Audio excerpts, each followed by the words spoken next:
പറഞ്ഞോളൂ. സൂര്യൻ ആദ്യം ലഗ്നം പറയാം, അപ്പൊ പിന്നെ നമുക്ക് രാശിയിൽ ഒരു ലഗ്നം പറഞ്ഞോളൂ. മേടം. ഓക്കെ. അല്ല ആ ഓക്കെ ഓക്കെ ഓക്കെ കുഴപ്പമില്ല. ആ സൂര്യൻ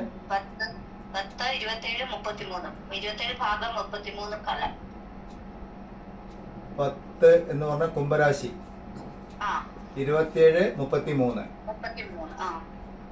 ചന്ദ്രൻ 4 16 24. കുജൻ 11 11 58.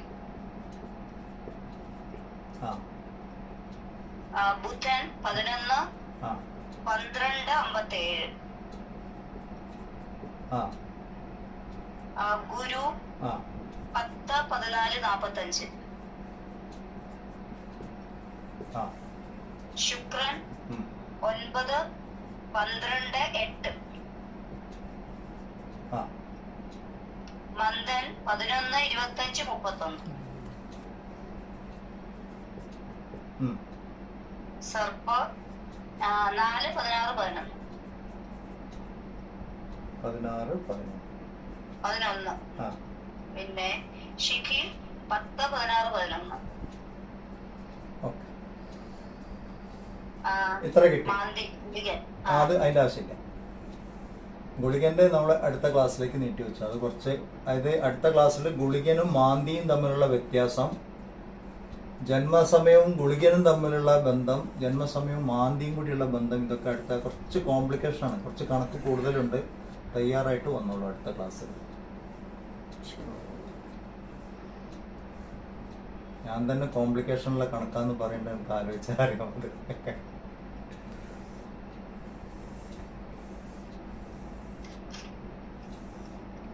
ഇപ്പൊ നമുക്ക് ഗ്രഹസ്ഫുടം കിട്ടി. രാശിസ്ഥിതി ഇവിടെ നമുക്ക് ഡയറക്റ്റ് കിട്ടും അല്ല, ഒക്കെ പറഞ്ഞിട്ടുണ്ട്. ലഗ്നം മേടത്തിലാണ്, സൂര്യൻ കുംഭത്തിലാണ്, ചന്ദ്രൻ ചിങ്ങത്തിലാണ്, ചൊവ്വ മീനത്തില്, ബുധൻ മീനത്തില്, ഗുരു കുംഭത്തിൽ, ശുക്രൻ മകരത്തില്, ശനി മീനത്തിൽ. ഇങ്ങനെ തന്നെയാണോ ഗ്രഹസ്ഥിതി?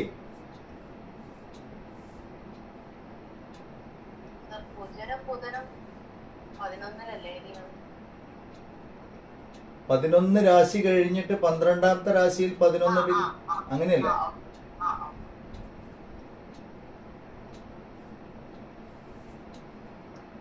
ഓക്കെ, രാശിസ്ഥിതിയായി. നവാംശത്തിൽ എവിടേക്കാ? വേഗം പറഞ്ഞോളൂ.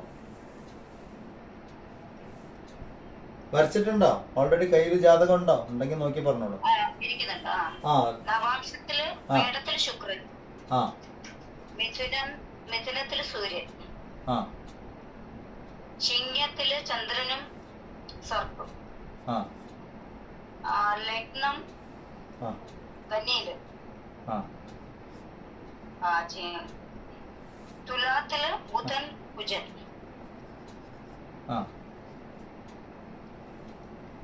പിന്നെ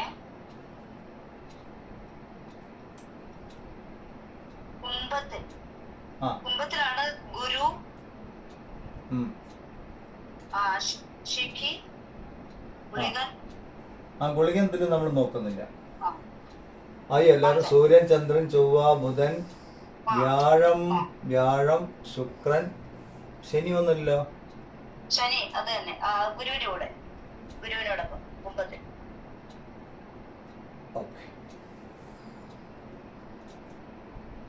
അപ്പൊ നമുക്ക് അത്യാവശ്യം വേണ്ട കാര്യങ്ങളൊക്കെ. ആത്മകാരകൻ ആരാണ്? സൂര്യനാണ് ആത്മകാരകൻ. ഓക്കെ, 27 ഡിഗ്രി 33 നിൽക്കുന്നത്. നമ്മൾ എപ്പോഴും ഇതും കൂടി ഒന്ന് നോക്കണം, രാഹു കേതു എവിടെയാണെന്നുള്ളതും കൂടി. ഓക്കെ, ഇത് റിവേഴ്സ് കണക്കൂട്ടാണല്ലോ, അത് കാരണം 27 ഡിഗ്രി 33 ആത്മകാരകൻ. അത് കിട്ടി. അപ്പൊ ബാക്കിയെല്ലാം നമ്മൾ വായിച്ചു.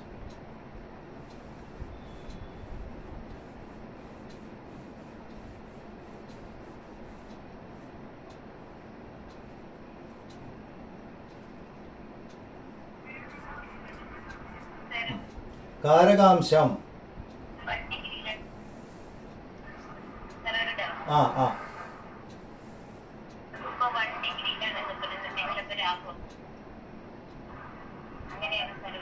ആ രാഹു 1 ഡിഗ്രിയിലാവുമ്പോൾ അത് റിവേഴ്സായി. നമ്മൾ 30 മൈനസ് ചെയ്യുമ്പോൾ അത് 29 ഡിഗ്രി സഞ്ചരിച്ചു കഴിഞ്ഞു. അപ്പൊ രാഹുവാണ് കൂടുതൽ സഞ്ചരിച്ചിട്ടുണ്ടാവുക.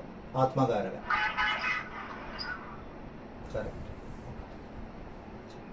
ആ ഇവിടെ ഇപ്പൊ സൂര്യൻ ആണ് ആത്മകാരകൻ. കാരകാംശം ആരാണ്? ഏത് രാശി? കാരകാംശം മിഥുനം. ജീവൻ മുക്താംശം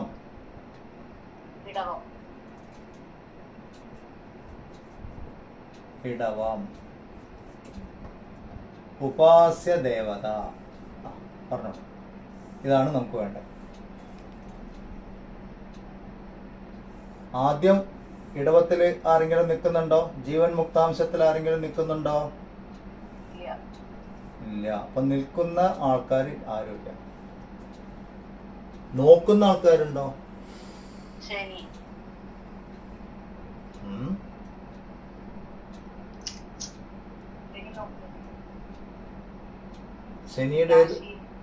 ശനിയുടെ ഏത് ദൃഷ്ടി അങ്ങോട്ടുള്ളത്? അതല്ല, ഇത് നവാംശത്തിൽ.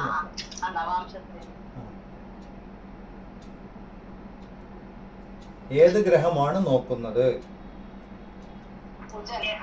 കുജൻ. Very good. അപ്പൊ നോക്കുന്ന ഗ്രഹം കുജനുണ്ട്.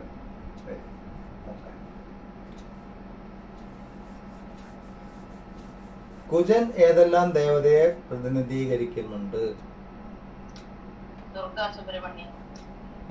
ഭഗവതി, ദുർഗ, അതൊക്കെ. ഇനി രാശിക്കനുസരിച്ചിട്ട് ഓരോ രൂപം വരും. അത് ഞാൻ വേറെ ക്ലാസ്സിൽ പറയാം. ഇത് സുബ്രഹ്മണ്യൻ. ഓക്കെ. മൂന്നാമത്തെ എന്താ നോക്കേണ്ടത്? അധിപൻ ആരാണ്? ശുക്രൻ. ദേവത മഹാലക്ഷ്മി. മഹാലക്ഷ്മി പറഞ്ഞ ഭഗവതി തന്നെ. മഹാലക്ഷ്മി. ഇവിടെ ആരുമില്ല. അപ്പൊ ഇതിലാരായി? ഈ വ്യക്തി ഭഗവതി രൂപം ധ്യാനിക്കുന്നത് നല്ലതാണ്. ഇഷ്ടമുള്ള രൂപം, സൗമ്യഭാവത്തുള്ള ഏതെങ്കിലും രൂപം. ഭഗവതി, മഹാലക്ഷ്മി, ദുർഗ തമ്മിലൊന്നും വ്യത്യാസമില്ല കേട്ടോ. ലളിതാ സഹസ്രനാമം വായിക്കുമ്പോൾ കൃത്യമായിട്ട് അറിയാം ഒരു ദേവിയുടെ പേര് തന്നെയല്ല. പക്ഷെ നമുക്ക് ആരാധനാ സൗകര്യത്തിന് ഇഷ്ടമുള്ളൊരു രൂപം സ്വീകരിക്കാമെന്ന് മാത്രം. ഇനി ഇതില് നമുക്ക് വേണമെങ്കിൽ എന്ത് ചെയ്യാൻ പറ്റും? 5-ാം ഭാവവും 9-ാം ഭാവവുമായിട്ട് ഇതിലാർക്കെങ്കിലും ബന്ധമുണ്ടോ നോക്കുക. അത് രാശിസ്ഥിതിയിൽ നോക്കാം. 5-ാമത്തെ രാശിയിൽ ആരൊക്കെയാ ഉള്ളത്? ചന്ദ്രനും രാഹു. അത് വീണ്ടും ഭഗവതി തന്നെയാണ്. ഭഗവതി, ദുർഗ. 9-ല് ആരുമില്ല. 9-ാം ഭാവാധിപൻ ഗുരു അവരുടെ. അപ്പൊ എങ്ങനെ നോക്കിയാലും ഇവർക്ക് ഭഗവതി ആയിരിക്കും കുറച്ചുകൂടി സൂട്ടബിൾ ആയിട്ടുള്ള ദേവത. അപ്പൊ ഭഗവതി പ്രീതികരമായ ഉപാസനയ്ക്കിട്ടത് പരിഹാരമല്ല, ഉപാസനയാണ്. എന്ന് പറഞ്ഞാൽ അയാൾക്ക് സ്വന്തമായിട്ടൊരു ഇഷ്ടദേവത വേണം. എനിക്ക് ഒരുപാട് ദൈവങ്ങളെ ഒന്ന് ആരാധിക്കാൻ വയ്യ, എനിക്കൊരു ദേവതാ രൂപം വേണം, അതിന് ഞാൻ പൂർണ്ണമായിട്ട് സമർപ്പിച്ച് ജീവിതം മുന്നോട്ട് കൊണ്ടുപോവാണ് എന്ന് തോന്നുകയാണെങ്കിൽ ഈ വ്യക്തിക്ക് ഭഗവതി രൂപമാണ് ഇത് പ്രകാരം സ്യൂട്ടബിൾ ആയിട്ടുള്ളത്. പക്ഷെ ഇത്രയും കാലം ഇതിപ്പോ എത്ര വയസ്സായ ആളാണ്? 26, 27. അപ്പൊ പിന്നെ ഓക്കെ, ഉപാസനകളൊക്കെ തുടങ്ങിയിട്ടുണ്ടാവുള്ളൂ. എങ്കിലും ഏതെങ്കിലും ഇഷ്ടദേവതാ രൂപം ഉണ്ടെങ്കിൽ അതിനെ ആരാധിക്കുക, അത് കണ്ടിന്യൂ ചെയ്യുക. അതില്ലെങ്കിൽ ഭഗവതി രൂപം കണ്ടിന്യൂ ചെയ്യുക. ഞങ്ങളുടെ ലഗ്നാധിപനും ഭഗവതി തന്നെയാണ് വരുന്നത്, മേടലഗ്നമാണ്. അപ്പൊ എങ്ങനെയാലും ഒരു ഭഗവതി ബന്ധം ഉണ്ട്. ഇങ്ങനെയാണ് നോക്കാം.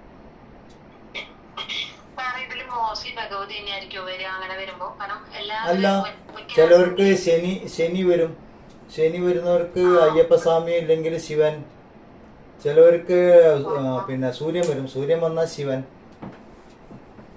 ഓക്കെ ഇത് രണ്ടും മാത്രമേ 4 പേരുള്ളൂ. ഗുരു ബാക്കിയെല്ലാം mostly ഗുരു പ്രകൃതിയല്ലേ? ഗുരു വന്നാൽ വിഷ്ണുവിടെ. മഹാവിഷ്ണു, വിഷ്ണു ഭഗവാൻ. ചിലപ്പോ ബുധൻ വരും, അപ്പൊ ശ്രീരാമൻ ശ്രീകൃഷ്ണൻ. ഇതിൽ തന്നെ ഓരോ ഗ്രഹവും ഓരോ രാശിയിൽ നിൽക്കുമ്പോൾ ഓരോ ദേവതാ രൂപമുണ്ട്. അത് ദേവപ്രശ്നത്തിൽ വരുന്നതാണ്.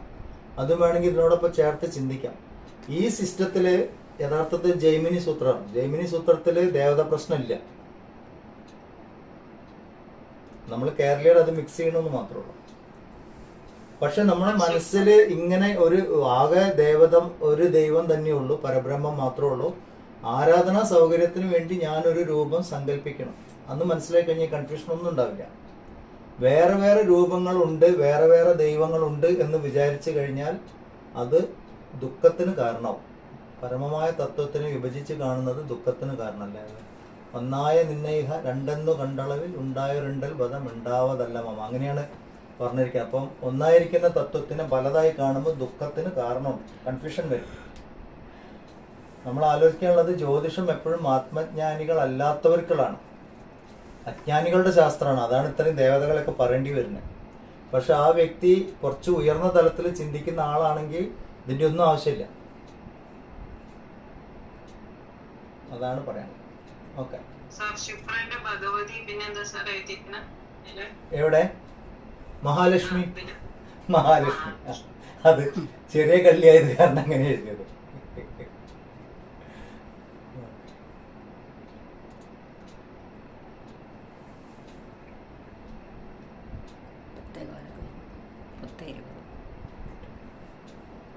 ഓക്കെ, ഇത് മനസ്സിലായല്ലോ.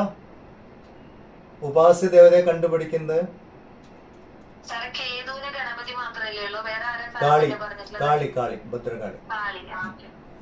അത് പറയാം. ഓരോ ഗ്രഹത്തിന്റെയും അത് ഞാൻ ഓൾറെഡി പറഞ്ഞാണല്ലോ അല്ലേ? ഓരോ ഗ്രഹത്തിനും അതെ.